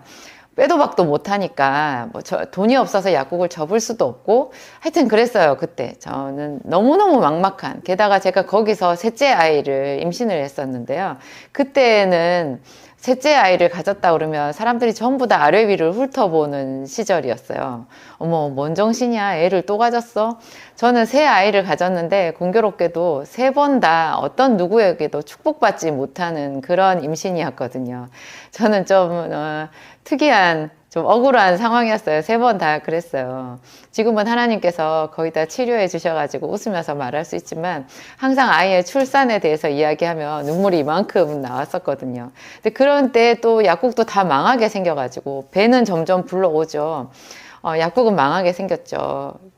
거의 망했죠. 뭐 계속해서 월세 독촉에 시달리고 먹고 살 것도 없는, 이 아이를 낳으면 이제 먹일 분유값도 없는, 뭐 하여튼 그렇게 절박한 상황이었는데 제가 매일 약국에서 기도했었거든요. 오늘 손님이 없으니까 그냥 조제실 안에 방석 하나 깔아놓고요. 아침부터 저녁까지 그냥 계속해서 기도했어요. 조금 중간에 이제 지치면 가서 계속 성경을 봤고, 제가 거기서 성경을 얼마나 많이 봤는지 몰라요. 성경 보고 비타민 공부하고 하여튼 하루 종일 그랬던 것 같아요. 그 시간이 저에게. 그때 제가 그날도 하나님 앞에 그 부른 배를 안고 하나님 앞에 기도를 했는데요. 제가 거기서 막 방언 기도를 많이 했었거든요. 큰 소리로 방언 기도도 하고 하여튼 살려달라고 하나님 앞에 그렇게 몸부림쳤는데 어느 날인가 있잖아요. 정말 큰일 난 거예요. 어느 날인가. 무슨 얘기냐면 기도를 하는데 그게 마귀가 저에게 한 시험이었던 것 같기도 하고 하나님께서 저를 테스트를 해보셨던 것 같기도 하고 잘 알 수는 없어요. 테스트였던 것 같기도 하는데 너무나 그 경험이 끔찍하고 차가웠어요. 제가 기도를 하는데 그냥 제가 시베리아 벌판이라고 해야 되나요? 아니면 북극의 얼음 빙벽 앞에 앉아 있는 것 같았어요. 그때 여름이었거든요. 여름이었어요. 그러니까 이게 어떤 제가 느끼는 감각적인 게 아니라 정말로 영적인 거였어요. 완전히 빙벽인 거예요. 그 차가운 바람이 그 빙벽이 딱딱한 그 냉정한 그 기운이 흐르는데요. 이게 뭐지? 제가 계속 기도를 해도 제 그 기도가 다 미끄러져 버리고 흩어져 버리고 어떻게 할 수가 없는 거예요. 그래서 제가 그렇지만 어떻게 하겠어요? 여기서 계속 기도를 하는데 어떤 음성이 나한테 그렇게 말했어요. 네가 믿는 예수가 이렇다. 네가 기도해도 이렇게 냉정하고 차갑고 너를 외면하는 것이 예수다. 그런 소리가 들리더라고요. 그런 소리가. 그리고 그 소리를 거부할 수가 없을 정도로 온 몸이 있잖아요. 그 거부감, 거절감이라고 해야 되죠. 그 하나님 앞에 쫓겨난 단절된 아마 지옥에 가면 그런 느낌이 들지 않을까요? 지옥에는 빛이 없고 하나님과 완전히 단절된 예수의 이름을 부를 수도 없는 곳이 지옥이라고 제가 들었거든요. 제가 그런 체험을 한 것 같아요. 저는 멀쩡히 깨어 있었고 꿈을 꾸는 게 아니었고 그냥 거기서 기도를 하는 거였어요. 와, 그 경험이 그날 하루 종일 갔었어요. 아무리 기도를 해도 계속해서 그 얼음 바닥 위에 나뒹굴어지는 그 차가운 시베리아 바람이 내 온몸을 감싸는 그냥 제가 몸부림쳤어요, 거기서. 그렇게 하면서 이제 그 목소리가 네가 믿는 예수가 이렇다. 네가 믿는 하나님이 이렇다. 네가 기도해도 아무 소용이 없다. 그 음성이 제 온몸을 그냥 막 이렇게 흔드는 거죠. 뼛속까지 그 음성이 저를 괴롭히는 거죠. 그때 제가 이렇게 말했어요. 어떻게 하겠어요? 예수님이 그렇다고 해도 나는 이 자리를 떠날 수가 없어요. 나는 다른 데 갈 데가 없어요. 나는 그래도 예수 그리스도의 이름을 부를 수밖에 없어요. 이렇게 했어요. 그래도 나는 예수님 앞에 남아 있을 수밖에 없다. 나는 딴 데 갈 데가 없다. 그렇게 하면서 기도했거든요. 어느 순간에 그 차가운 냉기가 싹 사라지고 하나님의 은혜가 저에게 부어지기 시작하더라고요. 그리고 몇 달 안 돼서 제가 그곳을 정말 기적처럼 출애굽하듯이 빠져나와서 안산으로 오는 그런 큰 경험을 한 적이 있어요. 하나님 앞에 예수님 앞에 수로보니게 여자가 가서 구했잖아요. 이것은 우리가 기도를 하는 그런 거를 이제 말한다고 볼 수 있는데요. 이렇게 할 때 아주 초신자 때는 하나님께서 그냥 너무 따뜻하게 우리에게 뭔가를 주시고 쉽게 응답해 주시고 이렇게 해요. 하지만 어떤 단계가 있어요. 더 깊은 곳에 들어가려고 하면 그리고 그렇게 기도를 하는 내가 너무나 오만하고 하나님 앞에 겸손하지 않고 자기 죄를 인정하지 않고 이런 어떤 욕심에 꽉 차 있고 이렇게 할 때도 아마 마찬가지일 거예요. 그럴 때 그 하나님께서 주시는 어떤 테스트라고 해야 되나요? 그런 테스트랑 맞물려서 마귀가 우리에게 더 아주 잔인하게 어떤 말을 줄 수도 있어요. 이런 거를 통과를 하게 되면 그 다음에 너무나 큰 하나님의 은혜와 축복이 우리를 기다리고 있어요. 여러분 이런 거 알고 기도에 임하면 너무너무 큰 유익이 있을 것 같아요. 이런 거 마치 좋은 약을 먹으면 생기는 명현 반응 같은 거 아닐까요? 우리 몸에서 좋은 일이 생기기 위한 명현 반응. 이런 일이 기도할 때 시험처럼 다가와도 아니면 어떤 눈에 보이는 환경에서 내가 기도를 했는데 더 주변에 안 좋은 일이 생기고 불길한 소식들이 들리고 뭐 이런 식으로 우리를 테스트하는 것일 수도 있어요. 그런 모양일 수도 있어요. 그렇다고 해도 하나님은 선하시다. 저는 이렇게 말했어요. 기도하다가 망한 자는 없다. 기도하다가 결국 아무 소망이 없이 죽은 자는 없다. 저는 이 이야기로, 이 말로 저를 붙들었던 것 같아요. 제가 오래전에 그 우리나라의 단편 소설 작가 황순원 씨라고 있잖아요. 그분이 교과서에 실린 소나기라고 하는 그 단편 소설의 작가이기도 한데요. 그분이 쓴 소설집 제가 그 단편집을 읽다가 그 제목이 뭔지는 제가 잊어버렸는데 그 마지막 장면이요. 그 너무너무 불쌍한 여인이 문둥병에 걸려서 죽어가는 장면이었거든요. 그 동네에는 아주 모든 동네 사람들이 신령하게 신성하게 여기는 바위가 하나 있었는데요. 그 바위에 가서 바위를 문지르면서 기도를 하면 무슨 소원이든지 들어준다, 천지신명이 들어준다라는 전설이 있는 그런 마을 사람들이 좋아하고 특별히 아주 신령하게 구별하는 그런 바위가 있었는데요. 그 여자는 문둥병에 걸려서 마을 사람들에게 부정한 여자라고 쫓겨나서 어울리지도 못하는 그런 사람이잖아요. 그 여자가 죽었는데요. 그 바위 위에서 죽었어요. 그 바위 위에서 돌 하나를 들고 계속 그 바위를 문지르다가 숨이 끊어졌는데요. 사람들이 와서 보니까 그 여자의 그 얼굴, 문둥병이 든 그 얼굴에 얼마나 눈물이 많이 났는지 그 눈물이 그 볼에 번질번질 말라 있었대요. 제가 이 말만 해도 지금 눈물이 나는데 그때 제가 예수님을 몰랐을 때 그 소설을 읽었었거든요. 그래서 제가 예수님께 기도할 때 그것이 굉장히 많이 도움이 됐어요. 그 여자는 처음부터 잘못된 방식으로 알지 못하는 어떤 신에게 기도를 해서 구원을 받지 못하고 끝났잖아요. 그렇지만 우리에게는 죄송해요. 제가 눈물이 너무 많이 나네. 우리에게는 예수님이 있는 거예요. 우리는 그분 앞에 기도하면 절대로 망하지 않아요. 그분은 정말로 우리를 긍휼히 여겨주시고 우리의 삶을 변화시켜 주시기를 원하고 천국에 갈 때까지 우리를 이렇게 어린 양처럼 이렇게 치료해 주시고 안아 주시고 위로해 주시고 말씀으로 우리를 옳은 길로 인도해 주시는 그런 하나님이시잖아요. 그래서 그 예수님이 저에게 있어서 너무 감사한 거예요. 제가 그분 앞에서 그 이름을 부르다가 죽는 한이 있더라도 계속 나는 그 이름을 부르겠다, 이런 생각이 든 거죠. 그런데 여러분, 죽지 않아요. 살아요. 예수님은 우리를 살리기 위해서 이 땅에 오셨어요.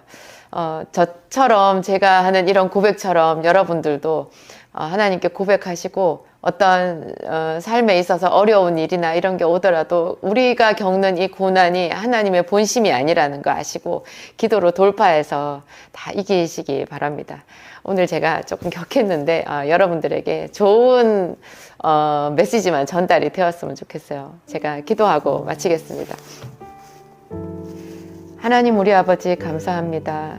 우리에게 기도할 수 있는 생명의 줄이 되신 예수 그리스도의 이름을 주셔서 감사합니다. 세상에 기도를 하다가 끝까지 응답받지 못하고 망하고 죽은 사람은 아무도 없습니다.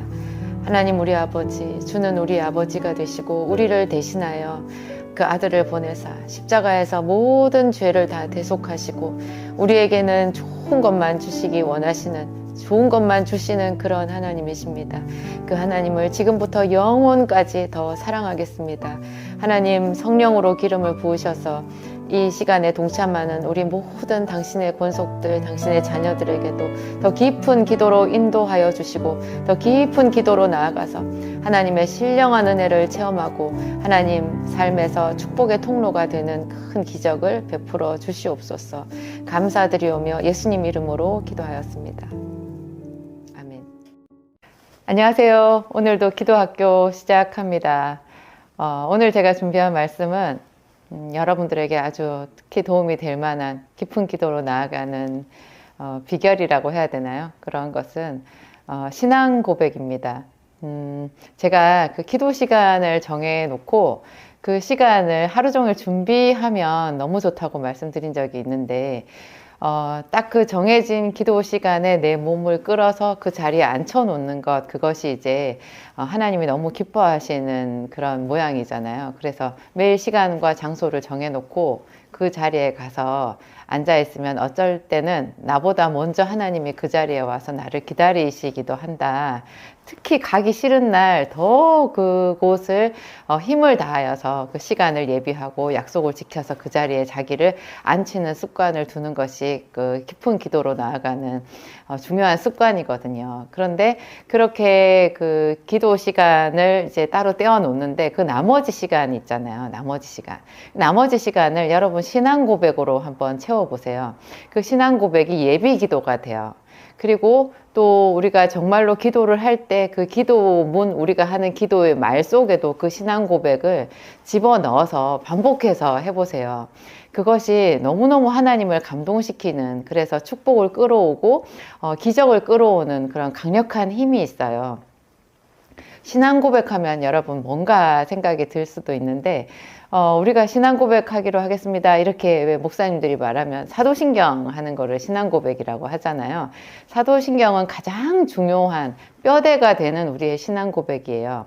전능하사 천지를 창조하신 하나님을 내가 믿사오며 그 아들 우리 주 예수 그리스도 하나님의 성령으로 잉태되시고 또 빌라도에게 고난을 받으시고 죽었다가 3일 만에 부활하시고 이런 이야기를 쭉 하잖아요.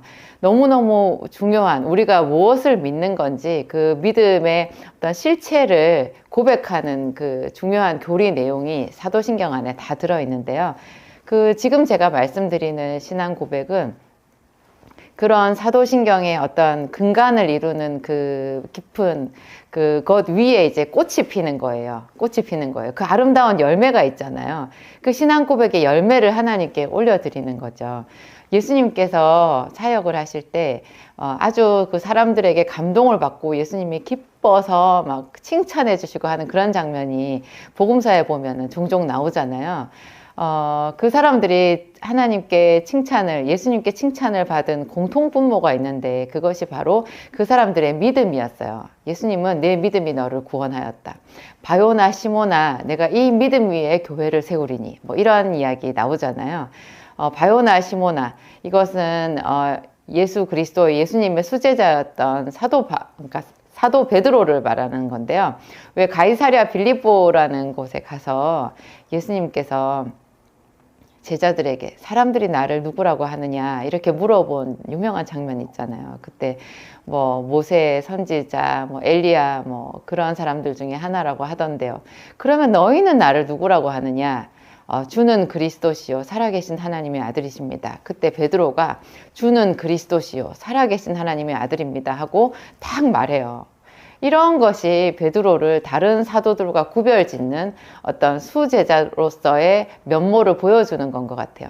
예수님이 누구신지를 베드로는 분명하게 머릿속에 딱 갖고 있었던 거예요. 주는 그리스도시요 살아계신 하나님의 아들입니다. 우리는 지금 이런 고백이 쉬워요. 그 당시에 사도 베드로나 그 나머지 제자들은요, 예수님이랑 같이 이렇게 있었거든요. 예수님이 육신의 모양으로 계셨어요. 딱 사람이었어요. 그리고 많은 뭐 서기관과 바리새인들이나 유대인들은 예수님을 이름도 없는 나사렛 동네 시골 촌뜨기 출신이라고 비난하고 욕하고 귀신 들렸다고 이렇게 얘기하기도 했잖아요. 또 안식일을 지키지 않는다라고 그래서 메시아가 아니다라는 말도 있었고 너무너무 막 그런 그 경론들이 있었거든요.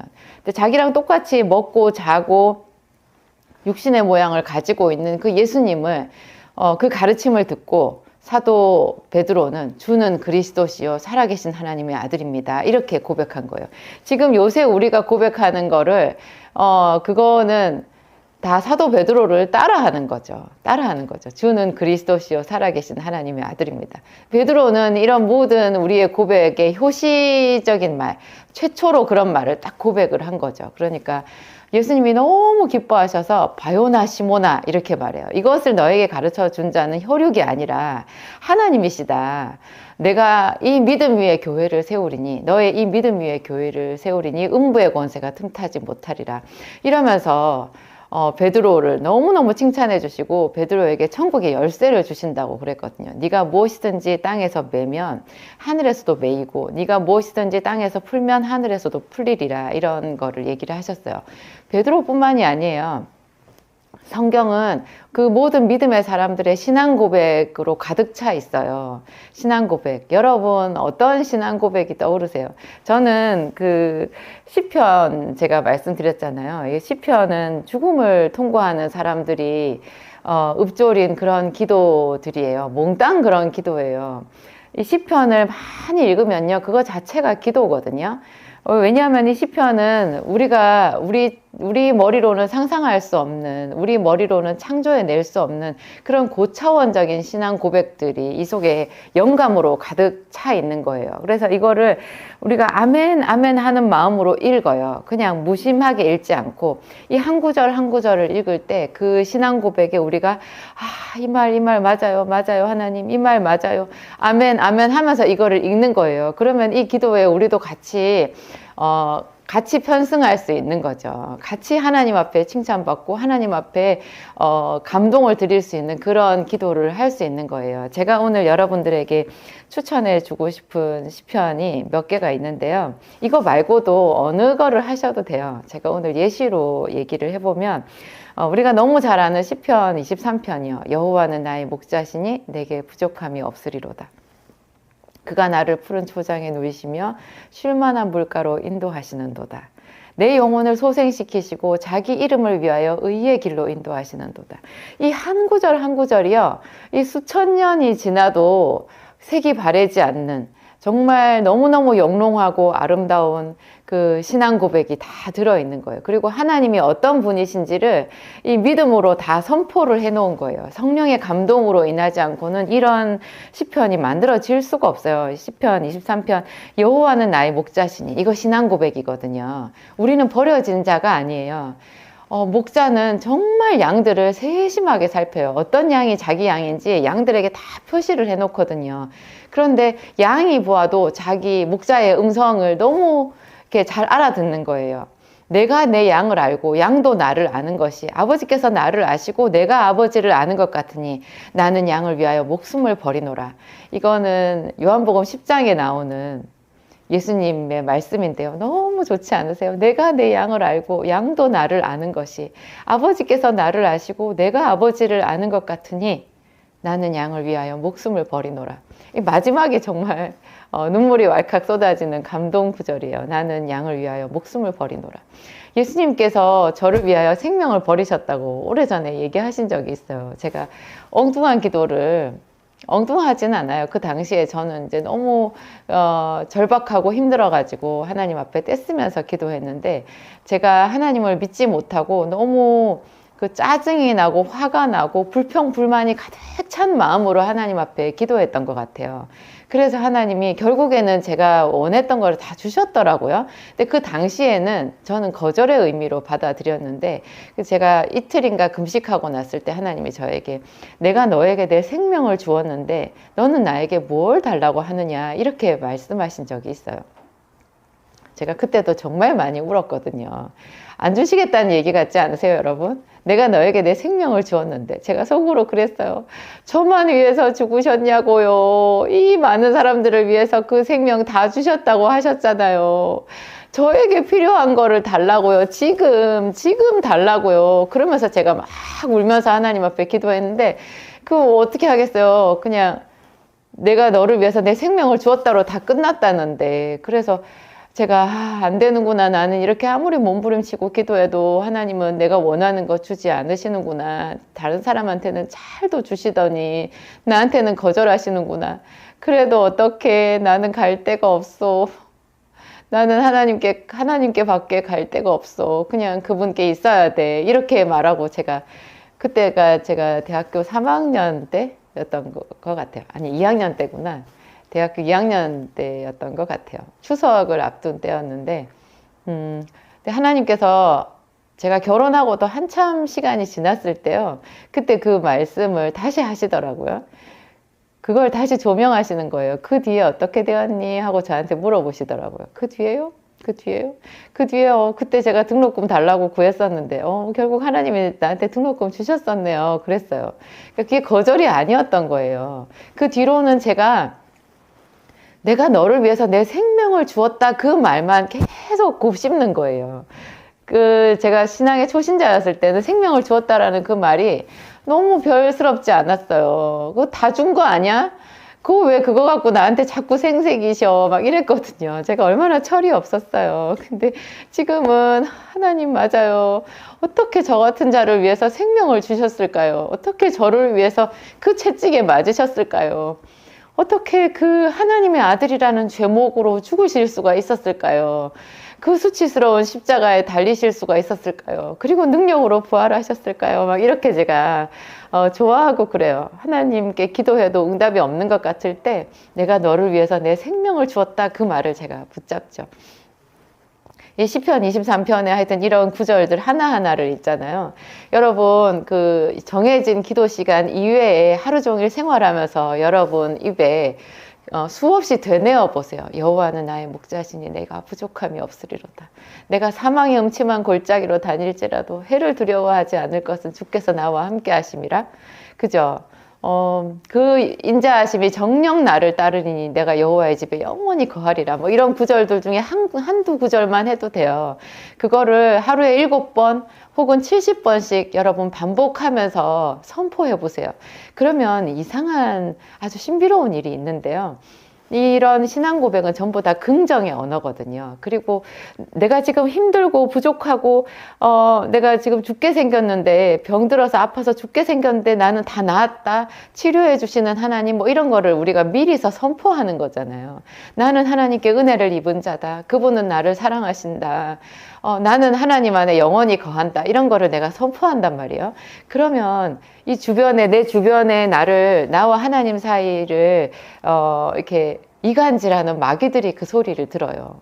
마귀가 그 소리를 들으면 기겁하지 않겠어요, 여러분? 마귀는 우리가 탄식하는 거를 좋아해요. 하나님 나를 싫어하시는구나. 나는 너무 외로워. 내가 어떻게 살아. 나는 정말 살 수가 없어. 이런 말을 할 때 마귀는 손뼉을 치면서 좋아하는 거예요. 근데 반대로 여호와는 나의 목자시니 내가 부족함이 없으리로다. 젊은 사자는 궁핍하여 줄일지라도 여호와를 찾는 자는 모든 좋은 것에 부족함이 없으리로다. 뭐 이런 구절이 있잖아요. 이거는 시편 34편에 나오는 구절인데요. 여호와께서 내 슬픔을 변하여 춤이 되게 하시고 내 베옷을 벗기시고 기쁨으로 띠띠우셨나이다. 뭐 이런 구절이 있잖아요. 이런 거를 시시때때로 반복해 보세요. 마귀가 벌벌 떨어요. 너무 싫어해요. 그리고 반대로 내 몸에 있잖아요. 내 몸의 모든 세포가 즐거워해요. 정말 하나님이 나를 사랑하시지. 맞아. 나는 하나님께 은혜를 입었어. 하나님 저를 도와주세요. 제가 하나님 앞에 있어요. 그러면서 내 모든 세포들이 50쪽의 이 세포들이 다 하나님의 이름을 부르는 것 같아요. 내 혈관을 타고 흐르는 피도 기뻐해요. 그리고 무엇보다도 하나님이 기뻐하세요. 네가 정말 나를 사랑하느냐? 내가 네 옆에 있다. 내니 두려워하지 말라. 이렇게 말씀해 주시는 거예요. 여러분이 신앙 고백으로 특별한 그 기도 시간을 미리 준비를 하고 하루 종일 준비를 하고 그리고 나서 그 딱 기도 시간에 내 몸을 거기에 앉혀서 하나님의 이름을 부르잖아요. 하나님이 어떻게 반응하시는가 한번 체험해 보세요. 이런 것이요. 쉬지 말고 기도하라라고 하는 그 말을 실천하는 방안인 거예요. 우리가 어떻게 쉬지 말고 기도할 수 있느냐. 이런 신앙 고백으로 내 삶을 점점이 수놓는 거예요. 얼마나 하나님이 기뻐하실까요? 또 이런 거 있어요. 여러분 찬송가 있잖아요. 뭐 요즘에 나오는 CCM 찬송가도 좋고 그런 찬송도 좋고 우리가 그 찬송가 책에 나온 그 찬송가들 있잖아요. 고전 찬송가. 그게 500곡이 넘는 그 찬양이 있는데요. 그 찬송가 가사를 여러분 자세히 한번 보세요. 거기 보면 처음에 하나님으로 시작해요. 그 다음에 성령님 나와요. 그 마지막에 예수님으로 끝나요. 반드시 그 모든 찬송가에 예수님의 하나님 되심을 찬양하는 것들이 들어가 있어요. 그래서 제가 이 찬송을 부를 때 어느 날 그런 깨달음이 오더라고요. 이 찬송을 쓰신 분들 성령의 감동으로 썼는데 이분들이 성령의 감동의 그 최고치에 이르렀을 때 그 깨닫게 되는 공통 분모가 예수 그리스도구나. 예수님이 하나님 되신 거를 깨닫고 감격하고 있구나. 어떻게 하나님이 이 세상에 오실 수 있는가. 어떻게 하나님이 육신의 모양으로 세상에 오셔서 죄인처럼 징계를 받으시고 우리에게 평화를 주실 수가 있는가. 예수님이 임마누엘로 내 곁에 오실 수가 있는가. 이런 감동이 모든 찬송가 가사에 다 들어있는데요. 그 찬송가를 반복해서 부르는 것도 이 시편의 어떤 구절을 암송하는 것 같이 하나님께 드리는 신앙 고백이에요. 오 놀라운 구세주 내 주 예수. 오 놀라운 구세주 내 주 예수. 그 이런 거 있잖아요.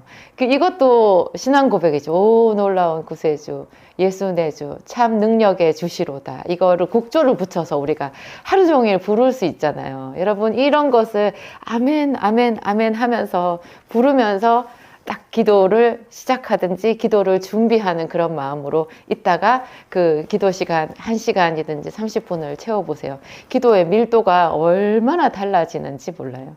꼭 그렇게 해보세요. 구약 성경의 기생 라합은 자기에게 들어왔던 여리고성에 정탐하러 들어왔던 정탐꾼 두 사람을 숨겨주잖아요. 그 정탐꾼 두 사람은요, 여호수아가 파견했던 여리고성에 파견했던 정탐꾼이었는데요. 그 과거 훨씬 옛날에 모세가 파송했던 12명의 정탐꾼하고는 정반대거든요. 이 2명의 정탐꾼들은 여리고성에 들어와 가지고 기생 라합을 만났어요. 그 기생 라합이 이 2명의 정탐꾼들에게 자기들이 소문으로 들었던 이스라엘의 하나님에 대해서 이야기를 해줘요. 이 기생 라합은 여리고성 사람으로 사실은 하나님의 본래 시나리오 안에서는 여리고성과 함께 무너져서 죽을 수밖에 없는 그런 그 땅에 범죄한 백성의 신분이었거든요. 근데 이 여자는 기생 일을 하면서 그 자기 주막에 수많은 나그네들을 영접하면서 저 애굽에서 탈출한 이스라엘 백성들의 하나님에 대한 이야기를 소문으로 들은 거예요. 그것은 사실은 40년 전 이야기였거든요. 40년 전 이야기. 우리로 치면 거의 6.25 동란쯤 되는 그 옛날의 이야기를 이 여자는 들었는데요. 그 이야기를 들으면서 자기는 온 몸에 뼈가 떨렸대요. 그러면서 너희 하나님은 상천하지의 하나님이라. 위로는 하늘에 그리고 아래로는 땅에 모든 세상을 주관하시는 하나님이라. 우리가 너희 하나님의 소문을 듣고 우리의 뼈가 다 녹아버렸다. 우리 마음이 다 간담이 녹아버렸다. 이렇게 이야기해요. 그래서 이 이야기를 정탐꾼 두 사람이 듣고 이 기생 라합의 이야기를 그 이스라엘 백성들한테 전해 주었을 때요. 이스라엘 백성들이 자기들의 하나님이 그런 하나님이시라는 거를 그 기생 라합에 대한 기생 라합이 전해준 그 이야기를 듣고 너무 크게 용기를 내어서 그 여리고성에 대한 하나님의 전략, 여리고성을 매일 하루 한 바퀴씩 돌다가 마지막 날 7째 날에는 7바퀴를 돌고 나팔 소리가 날 때 큰 소리로 함성을 지르라는 이 이상한 전략 있잖아요. 이 전략에 100% 순종할 수 있었던 거예요. 그것은 기생 라합의 신앙 고백의 힘이었거든요. 이 기생 라합은 그냥 하나님이 어떤 분이신지를 자기가 머릿속에 알았고 그것을 정탐꾼들한테 말했고 그리고 그 말의 실천으로 자기의 생명을 걸고 이 정탐꾼들을 숨겨주고 이렇게 빼돌려주고 그리고 그들과 약조를 하고 자기 집 창문에 붉은 줄을 달아 내렸어요. 그리고 자기 식구들을 다 모아서 자기 집 안에 엎드려 있게 하고 그 하나님의 심판이 있을 때까지 그 집을 떠나지 않고 기다리고 있었던 거죠. 이 여자는 그런 신앙 고백과 또 그것을 행동으로 자기 가족들과 자기 자신에게 그리고 자기 생명을 걸기까지 실천할 수 있는 어떤 그런 용기도 같이 있었던 거예요. 여러분 이러한 신앙 고백을 우리도 따라 해봐요. 기생 라합의 신앙 고백. 하나님 당신은 하늘의 하나님이시며 이 땅의 하나님이시며 내 인생의 하나님이시고 내 모든 문제의 해결자 되시는 하나님이십니다. 이거를 또 해보세요. 매일매일 여러분의 신앙 고백을 변화를 줘가면서 할 수 있어요. 한 가지만 하면 지루하잖아요.